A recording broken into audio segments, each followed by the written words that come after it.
നമസ്തേ, കഥകളതിസാഗരത്തിലേക്ക് സ്വാഗതം. ഞാൻ മാലതി വാര്യർ. ഈ ചാനൽ കഥകളതിസാഗരം എൻ്റെ ചാനലാണ്. സബ്സ്ക്രൈബ് ചെയ്യണം കേട്ടോ. കഥകൾ പറയുന്ന ഒരു ചാനൽ. കുട്ടികളിൽ ധർമ്മബോധം വളർത്തുന്നതിന്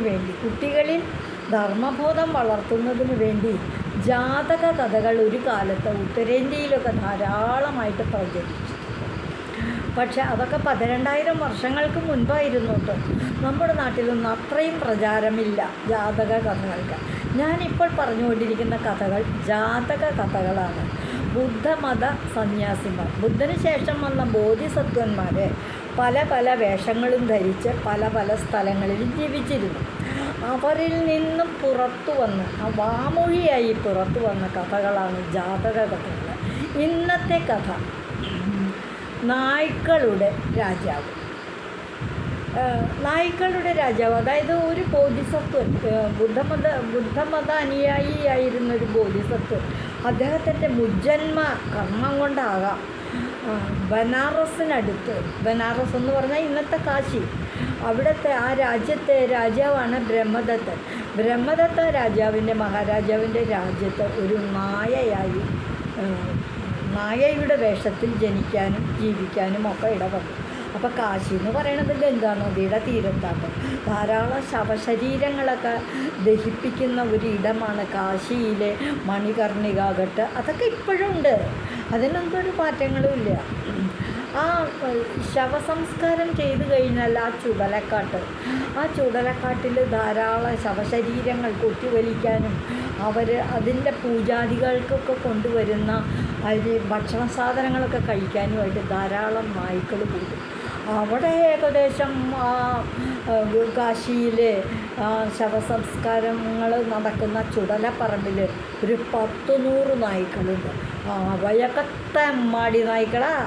എങ്ങനെ കണ്ടാൽ കടിച്ചു കീറും, തമ്മിൽ തല്ലും, വഴക്കും. ഒരു ഉരുള പിണ്ടം ഉരുട്ടി വെക്കണേന് ഒരു ഉരുള ചോറ്, അതിന് വേണ്ടിയിട്ട് കടിപ്പിടി കൂടുതലും തമ്മിൽ. അവരുടെ എല്ലാം ഇടയിൽ ബോധിസത്വൻ്റെ നായരൂപത്തിലുള്ള ബോധിസത്വൻ അവിടെ രാജാവായിട്ട്, ആ നായ്ക്കളുടെയൊക്കെ രാജാവായിട്ട് അങ്ങനെ ജീവിച്ചു. അപ്പോൾ എന്താണെന്ന് വെച്ചാൽ തമ്മിത്തല്ലിനും കാര്യങ്ങൾക്കൊക്കെ കുറച്ച് കുറവുണ്ടായി. ബോധിസത്വൻ പോയി ആഹാരം കഴിക്കും സമാധാനത്തോടെ. അദ്ദേഹത്തിൻ്റെ കയ്യിൽ നിന്ന് ഭക്ഷണം ആരും തട്ടി പറ്റുന്നില്ല. അങ്ങനെ ജീവിച്ചു കൊണ്ടിരിക്കുന്ന സമയത്ത് ആ നാട്ടിൽ തന്നെ ഒരു കാര്യമുണ്ടായി.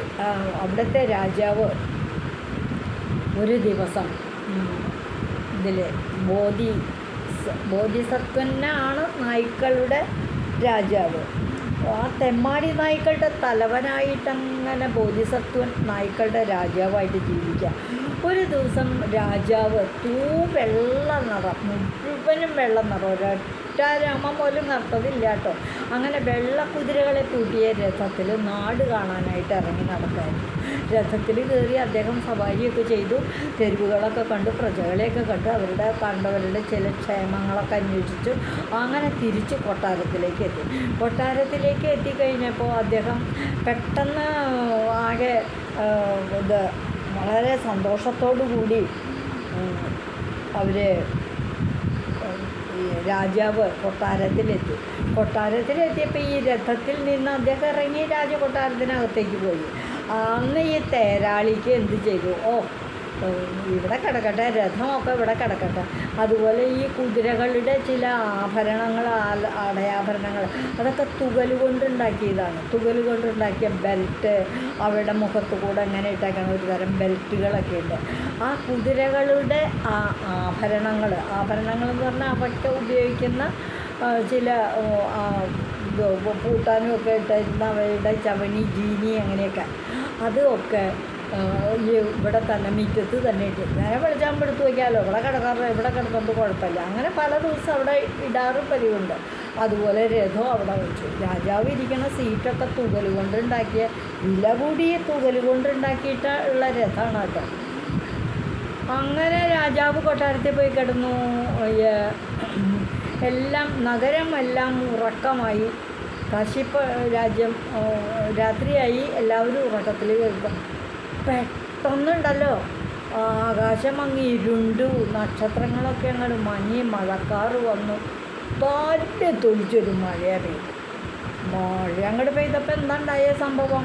ഈ രാജകൊട്ടാരത്തിൻ്റെ മുറ്റത്തിട്ടിട്ടുള്ള തുകൽ കൊണ്ടുണ്ടാക്കിയ ബെൽറ്റും തുകൽ കൊണ്ടുള്ള കുതിരയുടെ ആഭരണങ്ങൾ, വസ്ത്രാദി കാര്യങ്ങളും എല്ലാം അതൊക്കെ നനഞ്ഞു. രാജാവിൻ്റെ രഥത്തിൽ രാജാവ് ഇരിക്കുന്ന ആ സിംഹാസന രൂപം തുകൽ കൊണ്ട് തുന്നി മിനുക്കി ഉണ്ടാക്കിയ വില കൂടിയ തുകലായിരുന്നത്. അതെല്ലാം നനഞ്ഞു. ഈ തുകലങ്ങോട്ട് നനഞ്ഞു കഴിഞ്ഞപ്പോൾ അത് കഴിഞ്ഞ് പെട്ടെന്ന് മഴ അങ്ങോട്ട് നിൽക്കുകയും ചെയ്തു. മഴ പെയ്തു. അത് കഴിഞ്ഞ് മഴ തോർന്നു. കിടന്നുറങ്ങുന്നവരാരും എണീറ്റ് ഈ രഥമൊന്നും മാറ്റിയിട്ടില്ല, ഇതൊന്നും മാറ്റിയിട്ടില്ല. അതങ്ങനെ മുറ്റത്ത് തന്നെ കിടന്നു. ആരും വേറെ അപകടങ്ങളൊന്നും അങ്ങനെ ധാരാളമായിട്ട് മഴ വരാറുള്ള ഒരു സ്ഥലമൊന്നും അല്ല കാശി. അന്ന് സംഗതി വെച്ചാൽ മഴ പെയ്യും, അത്രേ ഉള്ളൂ. ഈ തുകലൊക്കെ അങ്ങോട്ട് നനഞ്ഞ് കഴിഞ്ഞ് കുതിർന്ന് കഴിഞ്ഞപ്പോൾ മാംസത്തിൻ്റെ ഗന്ധമായിപ്പോൾ കൊട്ടാരത്തിലെ നായ്ക്കളെ കഴിച്ചു വിട്ടേക്കുക. കൊട്ടാരം നോക്കാൻ രാത്രി കാലങ്ങളിൽ നായ്ക്കളാണ് കാവൽ, ഭടന്മാർ വേറെ ഉണ്ട്. അപ്പോൾ ഈ അഴിച്ചുവിട്ടിരിക്കുന്ന കൊട്ടാരത്തിലെ നായ്ക്കളൊക്കെ എന്ത് ചെയ്തു? രാത്രി മുഴുവൻ ഈ തുകലൊക്കെ മാംസമാണെന്ന് കരുതി കടിച്ച് കുറച്ച് തിന്നാൻ നോക്കി. എന്തിനു പറയണം, അവർക്ക് തിന്നാൻ പറ്റില്ല എന്ന് മാത്രമല്ല, പക്ഷേ അവയൊക്കെ ഉപയോഗശൂന്യമായി. പിന്നെ കുതിരകൾക്ക് ഉപയോഗിക്കാൻ പറ്റാതായി. രഥത്തിലുള്ള രാജാവിൻ്റെ ആ സിംഹാസനാണെങ്കിൽ കടിച്ച് പറിച്ചിട്ട് പിന്നെ അത് രാജാവിന് കയറി ഇരിക്കാൻ പറ്റാത്ത വിധത്തിൽ നാശമായി. വെളിച്ചായിട്ട് നോക്കുമ്പോൾ എന്താ, രാജാവിൻ്റെ ഈ രഥവും കുതിരകളുടെ കോപ്പുകളും എല്ലാം കടിച്ച് പറിച്ചിട്ടേക്കും. ഇതപ്പോൾ കൊട്ടാരത്തിലെ നായ്ക്കൾ അങ്ങനെ ചെയ്യില്ല. ഇത് വളരെ ഡീസൻ്റായിട്ട് ജീവിക്കണവരാന്നല്ലേ വെപ്പ്, എന്താ പറയണേ, സമ്പന്നമായ നായ്ക്കളല്ലേ ഇവർ. പിന്നെ എവിടെയാവും? വേഗം തന്നെ രാജാവിനെ ചെന്ന് വിവരം അറിയിച്ചു. അപ്പോൾ രാജാവ് വേഗം മന്ത്രിയോട് പറഞ്ഞു, ഒന്ന് അന്വേഷിക്കണം, ഇതാരാണ്, ഇത് കടിച്ചു കീറി നായെ കണ്ടുപിടിക്കുക, എന്തായാലും നായ്ക്കളാണെന്നുള്ള ആരും ഉറപ്പ്. അപ്പോൾ ഒട്ടുക്കം രാജാവ് എന്ത് പറഞ്ഞു? കണ്ടിട്ടില്ലല്ലോ ആരും. രാജാവ് അങ്ങോട്ട് ഊഹിച്ച് പറഞ്ഞു ഒരു കാര്യം. എന്താണെന്ന്, ഈ വെള്ളം ഒഴുകി പോകുന്ന തോടുകളുണ്ട്, അങ്ങോട്ട് പുറമേക്കാണ് പോകുന്നത്. അത് രാജപാതയിലേക്കാണ് പോകുന്നത്. രാജപാത എന്ന് പറഞ്ഞാൽ രാജകൊട്ടാരത്തിൻ്റെ പറമ്പൊക്കെ കഴിഞ്ഞിട്ട് പുറമേ റോഡിലേക്ക്. ആ കുഴലിൽ വെള്ളം ഉള്ളപ്പോൾ മുറ്റത്ത് രാജകൊട്ടാരത്തിൻ്റെ അങ്കണത്തിലെ വെള്ളമൊക്കെ ഒഴുകിപ്പോവും. അത് കഴിഞ്ഞ് വെള്ളം ഒഴുകി പോയില്ലെങ്കിൽ അതൊരു കുഴലാണ് അവിടം വരെ.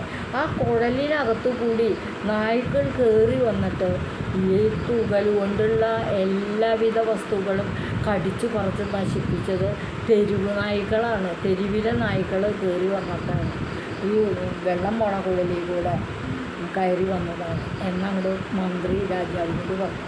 രാജാവിന് ദേഷ്യം വന്നു. തൻ്റെ എത്ര മനോഹരമായ സിംഹാസനമായിരുന്നു രഥത്തിനകത്ത്, അതുപോലെ കുതിരകളുടെ കോപ്പുകളും ഒക്കെ അതെല്ലാം നശിപ്പിച്ച് കളഞ്ഞില്ലേ.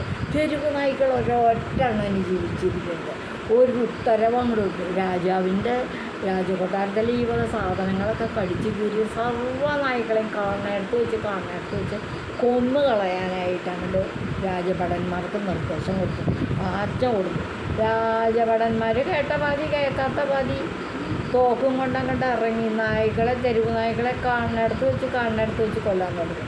തങ്ങളുടെ കൂട്ടുകാർ മരിച്ചു വീണാണ്ട് ചില നായ്ക്കൾ ഓടി. അപ്പോൾ കാശിയിലെ ഈ ചുടലക്കാട്ടിലാണ് ബോധിസത്വം നമ്മുടെ നായ്ക്കളുടെ രാജാവ് ഉള്ള താമസം. രാജാവാണ് എങ്ങനെയാണെന്ന് വെച്ചാൽ ഈ ചിതയൊക്കെ ഒന്നങ്ങോട്ട് കെട്ടടങ്ങുമ്പോൾ അതിൻ്റെ പരിസരം ബാക്കി ഭാഗങ്ങളൊക്കെ മറ്റുള്ള ഭാഗങ്ങളൊക്കെ പരിസരമൊക്കെ നല്ലൊരു ചൂട് നിൽക്കുന്നുണ്ടാവും. ആ ചൂട് അങ്ങനെ അടങ്ങിയിട്ടുള്ള ഒരു ചൂട് പിടിച്ച് കിടക്കണം, മണ്ണിൽ കിടന്നുറങ്ങാൻ നല്ല സുഖം നായ്ക്കൾക്ക്. അപ്പോൾ ഈ നായ്ക്കളുടെ രാജാവായ ബോധിസത്വൻ അവിടെ കിടന്നുറങ്ങുകയായിരുന്നു. ആ സമയത്താണ് ഈ നായ്ക്കൾ പരാതി കൊണ്ടു ചെന്നത്. മഹാരാജാവേ, ഞങ്ങളുടെ മഹാരാജാവേ, അങ്ങ് ഇതൊന്നും അറിയുന്നില്ലേ? ഇതേ നാട്ടിൽ തെരുവീതിയിൽ നമ്മുടെ വർഗത്തെ മുഴുവനും രാജാവിൻ്റെ ആജ്ഞപ്രകാരം രാജഭടന്മാർ കൊല്ലുകയാണ്. അങ്ങ് ഒന്ന് എഴുന്നേക്കൂന്ന് പറഞ്ഞു. ഇതൊന്ന് ചുണ്ടിയെടുത്തു. ഞാൻ കിടന്നുറങ്ങുമ്പോൾ എന്നെ ഉപദ്രവിക്കാൻ പാടില്ല എന്ന് ഞാൻ പറഞ്ഞിട്ടില്ലേ? കാര്യം ഞാൻ നിങ്ങളുടെ രാജാവാണെന്നുണ്ടെങ്കിൽ അയ്യോ ഒരു നിവൃത്തിയില്ലാത്തതുകൊണ്ടാണ് നമ്മുടെ വംശം തന്നെ പില്ലാണ്ടാവും എന്ന് പറഞ്ഞ് ചെന്ന നായ്ക്കൾ അങ്ങോട്ട് വല്ലാണ്ട് വിഷമിക്കാനും സങ്കടപ്പെടാനും തുടങ്ങി. അപ്പോൾ വേഗം ബോധിസത്വൻ അവിടുന്ന് എണീറ്റ് ഉറക്കത്തിൽ നിന്ന് എണീറ്റ് കണ്ണും തിരുമ്മി കഴിഞ്ഞിട്ട് വന്ന നായ്ക്കളോട് പറഞ്ഞു, നമ്മുടെ വംശത്തെ അങ്ങനെ നശിപ്പിക്കാൻ ഞാൻ സമ്മതിക്കില്ല. ചത്തുപോയവരൊക്കെ ചത്തുപോയി, അതിന് ഇനിയിപ്പോൾ മാറ്റങ്ങളൊന്നും ഇല്ലല്ലോ. പക്ഷേ ഇനി നായ്ക്കളെ കൊല്ലാനായിട്ട് ഞാൻ സമ്മതിക്കില്ല, ഞാൻ പോയി മനുഷ്യരുടെ രാജാവിനെ ഒന്ന് കാണുന്നുണ്ട് എന്നും പറഞ്ഞ് അദ്ദേഹം ഒറ്റയ്ക്ക് അങ്ങ് പോയി. ഒറ്റയ്ക്കെന്ന് പറഞ്ഞാൽ ആ നായ, ബോധിസത്വൻ രൂപം കൊണ്ട നായ്ക്കളുടെ രാജാവ്.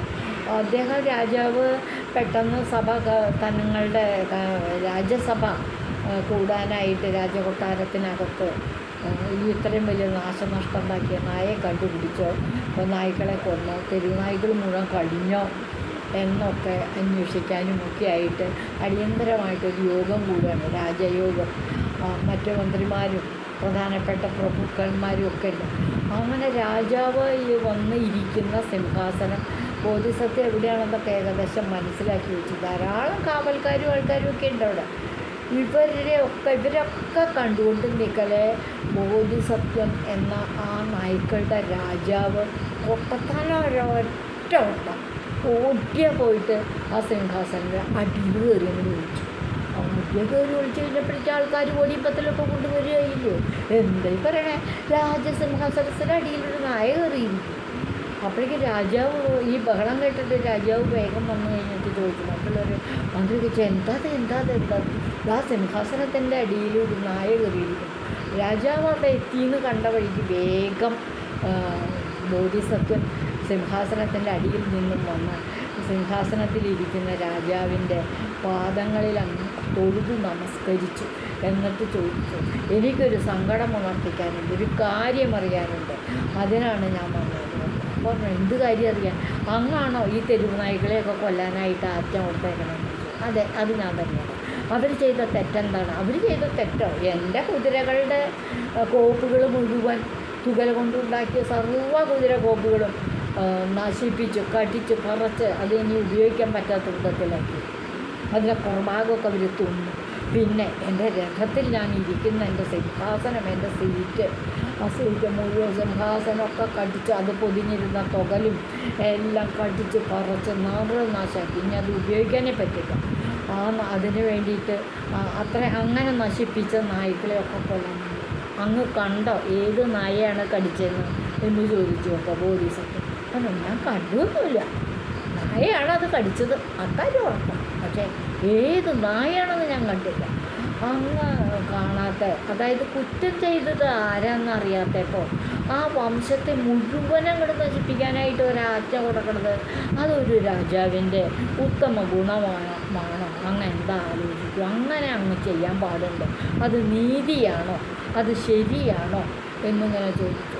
പിന്നെ ഈ കുതിര കോപ്പുകളൊക്കെ കടിച്ച് കുറച്ച നായയല്ലാതെ കണ്ട് വേറെ ആരും വന്നിട്ടില്ല. പുറമേന്ന് വരുന്ന നായ്ക്കളല്ലാതെ കണ്ട് ഇവിടെ കയറി വന്നില്ലേ, അവർ കുഴൽ വഴി കയറി വന്നില്ലേ, ഓടയിലും കൂടെ കയറി വന്ന് നശിപ്പിക്കല്ലേ ചെയ്തത്. അങ്ങനെയാണ് മന്ത്രി പറഞ്ഞ റിപ്പോർട്ട്, അതാണ് ചെയ്തത്. അത് ശരിയല്ല. എല്ലാ നായ്ക്കളെ നശിപ്പിക്കാനാണോ അങ്ങ് ആജ്ഞ കൊടുത്തേക്കണത്? എല്ലാ നായ്ക്കളെ നശിപ്പിക്കാൻ പറഞ്ഞില്ല. ഓരോരോ വീടുകളിൽ മാനം മര്യാദയായിട്ട് ജീവിക്കുന്ന അന്തസ്സുള്ള നായ്ക്കളുണ്ട്, അവരെയൊന്നും കൊല്ലാൻ ഞാൻ പറഞ്ഞിട്ടില്ല.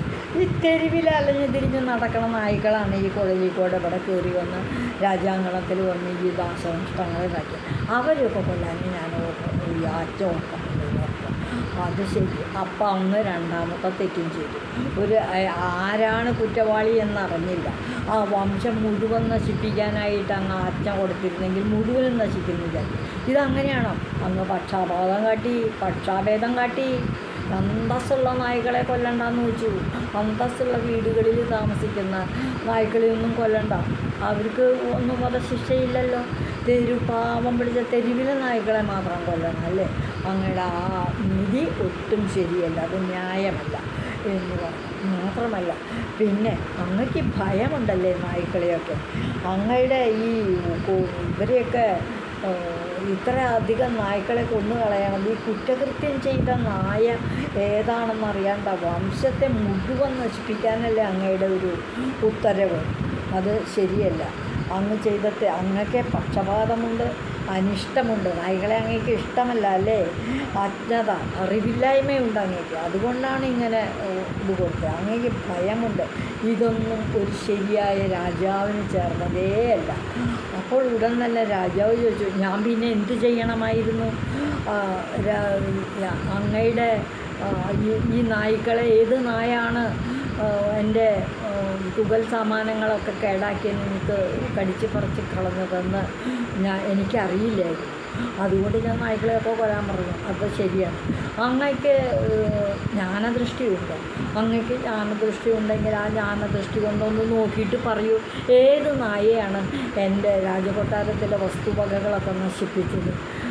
അപ്പോൾ ബോധിസത്വം പറഞ്ഞു, എനിക്ക് ജ്ഞാനദൃഷ്ടി ഉണ്ട്, ഞാൻ പറയാം.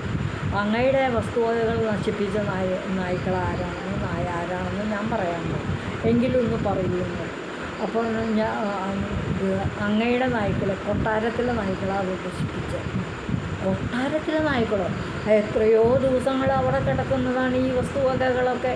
എന്നിട്ട് അത് അവിടെ ഇടാറുണ്ട്. ചിലപ്പോൾ കുതിരകളുടെ ഇത് അവരുടെ കോപ്പുകളൊക്കെ അവിടെയാണ് വെക്കാറുണ്ട്. നായ്ക്കളൊന്നും സ്വതന്ത്രമായിട്ട് നടക്കുന്ന നായ്ക്കളൊന്നും ചെന്ന് കടിക്കുകയും പിടിക്കുകയും നശിപ്പിക്കുകയും ചെയ്യാറില്ലല്ലോ. ഇപ്പോൾ മാത്രം എന്താ ഇങ്ങനെ സംഭവിച്ചിരിക്കുന്നു? അതിന് കാരണമുണ്ട്. ആ മഴ കഴിഞ്ഞ രാത്രി പെയ്ത മഴയിൽ ഈ തുകൽ വസ്തുക്കളൊക്കെ നനഞ്ഞപ്പോൾ നനഞ്ഞു കുതിർന്ന തുകലിന് മാംസത്തിൻ്റെ ഗന്ധമുണ്ട്. അതുകൊണ്ട് കൊട്ടാരത്തിലെ നായ്ക്കൾ വന്ന് ഇവ തിന്നാൻ തുടങ്ങി. വെറുതെ പറയണങ്ങ്. പിന്നെ തുകൽ തിന്നല്ലേ ഒന്നുമല്ല, നിങ്ങൾക്ക് തെളിയിക്കാൻ പറ്റുമോ? ഞാൻ തെളിവ് തരാമെന്ന് പറഞ്ഞു ബോധിച്ചിട്ട്. എന്നാൽ ശരി, എനിക്ക് കുറേ മോര് വേണം, മോര് തരാൻ പറ്റുമോ? എന്ത് വേണമെങ്കിൽ തരാം, അന്ന് തെളിയിക്കുന്നത്. മോര് കൊണ്ടുവന്നു. അത് കഴിഞ്ഞിട്ട് കുറച്ച് കുശപ്പുല്ലുകൾ അവിടെ അടുത്ത് തന്നെ പറമ്പിൽ, രാജകൊട്ടാരത്തിന് അപ്പുറം പറമ്പിലൊക്കെ വളരണ കുശപ്പുല്ലുകൾ വേണമെന്ന്. കുശപ്പുല്ലുകൾ അങ്ങോട്ട് കൊണ്ടുവന്നിട്ട് അരയ്ക്കാൻ ഏർപ്പാട് ചെയ്തു. അരച്ച് കലക്കി മോരിൻ്റെ ഈ കുശപ്പുല്ല് അരച്ച് കലക്കിയ മോര് ഈ കൊട്ടാരം നായ്ക്കൾക്കൊക്കെ അങ്ങോട്ട് കുടിപ്പിച്ചു. എല്ലാ എണ്ണങ്ങളെയും അങ്ങോട്ട് കുടിപ്പിച്ചു. ഈ കുശപ്പുല്ല് കലക്കിയ മോര് കുടിച്ച നായ്ക്കളൊക്കെ ഇത്തിരി കഴിഞ്ഞപ്പോൾ അങ്ങോട്ട് ഛർദ്ദിക്കാൻ തുടങ്ങി. ഓരോരോ ഭാഗത്ത് വെളിവായ സ്ഥലത്ത് അങ്ങോട്ട് ഛർദ്ദിച്ചു. ഛർദ്ദിക്കുന്നതിലൊക്കെ കറുത്ത് തുകലിൻ്റെ കഷ്ണങ്ങളാണ് കിടക്കണേ. ഉടൻ തന്നെ ബോധിസത്വം പറഞ്ഞു, അങ്ങ് വരൂ മഹാരാജാവ് എന്ന് പറഞ്ഞു. കണ്ടോ നായ്ക്കൾ ഛർദ്ദിച്ചിട്ടായി കിടക്കും. ആ ഛർദ്ദിയിൽ കാണുന്ന കറുത്ത വസ്തുക്കൾ മുഴുവൻ തുകലിൻ്റെ കഷ്ണങ്ങളാണ്. അങ്ങയുടെ കുതിരക്കോപ്പുകളുടെയും രാജകീയ സിംഹാസനത്തിൻ്റെയും രഥത്തിലെ സിംഹാസനത്തിൻ്റെയും ഒക്കെ കടിച്ചു കുറച്ച തുകൽ വസ്തുക്കളാണ്, തുകലിൻ്റെ അംശങ്ങളാണ് ഈ കാണുന്ന ഛർദ്ദിയോ കറുത്ത വസ്തുക്കളില്ല. അങ്ങയുടെ നായ്ക്കൾ തന്നെയാണ് ഈ കുതിരക്കോപ്പുകളും രഥത്തിൻ്റെ കോപ്പുകളും ഒക്കെ നശിപ്പിച്ചത്. വെറുതെ തെരുവ് നായ്ക്കളെ എന്തിനായിട്ടാണ് കൊല്ലാൻ പറഞ്ഞത്? എത്ര നായ്ക്കൾ ചത്തുപോയി, അവയ്ക്കൊക്കെ ജീവനുള്ളതല്ലേ. മഹാരാജാവ് ആലോചിച്ചപ്പോൾ തനിക്ക് വലിയൊരബദ്ധം പറ്റിയില്ലോ തോന്നി. അങ്ങ് നായയുടെ രൂപത്തിലാണ് വന്നിരിക്കുന്നതെങ്കിൽ വളരെ വലിയൊരു മഹാനാണ്, ജ്ഞാനിയാണെന്ന് ഞാൻ മനസ്സിലാക്കുന്നു. എനിക്ക് പറ്റിയ എല്ലാവിധ തെറ്റുകൾക്കും ഞാൻ മാപ്പ് പറയുന്നു എന്ന് പറഞ്ഞു ബോധിസത്വൻ്റെ, അതായത് ആ നായ്ക്കളുടെ രാജാവിൻ്റെ കാൽക്കൽ നമസ്കരിച്ചു. നമസ്കാരമുണ്ട്, നമസ്കാരം എന്ന് പറഞ്ഞ് കാൽക്കൽ വീണു. അപ്പോൾ ഉടൻ തന്നെ ബോധിസത്വം പറഞ്ഞു, എന്നെ എല്ലാട്ടും അങ്ങ് നമസ്കരിക്കേണ്ടത്, എനിക്കല്ല അങ്ങയുടെ നമസ്കാരം തരേണ്ടത്. എല്ലാ നമസ്കാരങ്ങളും ബുദ്ധഭഗവാന്റെ പാദങ്ങളിലേക്ക് പോകട്ടെ, അവിടെയാണ് നമസ്കരിക്കേണ്ടത് എന്ന് പറഞ്ഞ് നായ്ക്കളുടെ രാജാവ് തിരിച്ചു പോവുകയും ചെയ്തു. ഇതാണ് നായ്ക്കളുടെ രാജാവ് എന്നുള്ള ഈ കഥ. ഇതിൽ നിന്ന് മനസ്സിലാക്കുന്നത് എന്താ? ധർമ്മബോധം എന്താണ്? തെറ്റ് ചെയ്തത് ആരാണെന്ന് ഉറപ്പുവരുത്താതെ ശിക്ഷിക്കരുത്. തെരുവ് നായ്ക്കളുടേതായാലും ജീവനല്ലേ, എത്ര എണ്ണം ജീവൻ കളഞ്ഞു. എന്നാൽ കൊട്ടാരത്തിലെ നായ്ക്കൾ ചെയ്ത കുറ്റത്തിന് തെരുവിലെ നായ്ക്കൾ ശിക്ഷിക്കപ്പെട്ടു. ഒരു കാരണം ഇതാണ് ഇന്നത്തെ കഥ. ഇതുവഴി വന്നാലും ഇത്തിരി നേരമിരുന്നാലും കഥകൾ കേട്ടാലും കളിയായി പറയും കഥയാണ്, കാര്യം പറയും കഥയാണ്. ഈ ചാനലൊന്ന് സബ്സ്ക്രൈബ് ചെയ്യണം. നന്ദി.